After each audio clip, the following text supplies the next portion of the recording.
Hey guys, it is the 30th of June today and you're watching GameSpot News. My name is Jess McDonald if you didn't know already, and that's all the boring exposition out the way, so let's get into the good stuff.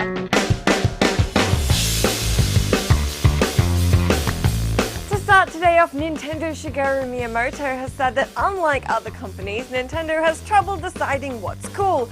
Me too, dude, me too. The legendary designer said he doesn't think it's as easy to sidle Nintendo's games up to the others for comparison because he sees them as their own entity and genre. He cited one of the differences as Nintendo rarely taking its games seriously, explaining, "It's not that I don't like serious stories or that I couldn't make one, but currently in the video game industry you see a lot of game designers who are working really hard to make their games seem really cool. For a lot of us at Nintendo, it's difficult to decide what cool is. In fact, it's a lot easier for us to laugh at ourselves. It's almost as if we're performers. Our way of performing is by creating these fun, odd, and goofy things." Next up, Steam stats. Okay, that's a really boring way to start a story, but stick with me because I promise this is pretty interesting.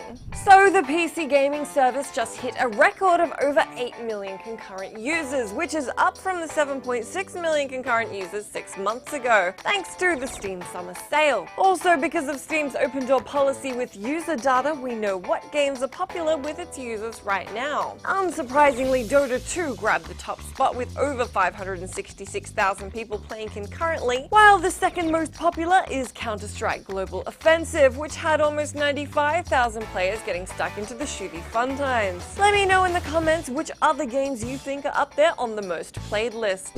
EA are happy to sit on the sidelines and watch Xbox and PlayStation duke it out with their consoles this holiday season, as they say they're expecting a pretty big fight between the two publishers. EA COO Peter Moore told industry site Games Industry International the competition is good for business and consumers. He also said that he thinks the PS3 and 360 will be supported for another 2 or 3 years, and that EA will continue to make games for those platforms as long as gamers want them. He praised how long Sony extended the life of the PS2, noting that he was at Microsoft for the end of the Xbox, where they pretty much straight up buried it due to poor sales. And finally, a Naughty Dog dev has called The Last of Us on PS4 at 60 frames per second a transformative experience.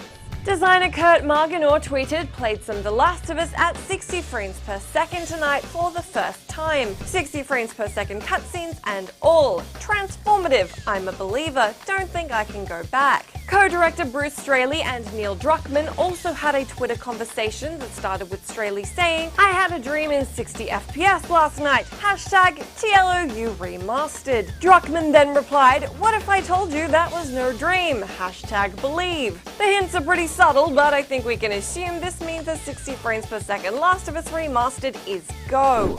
As always, if you're playing along at home, be sure to let me know if you want to play The Last of Us at 60 frames per second or not. That is it from me today, but tomorrow I'll be back same time with even more news, so I hope to see you then.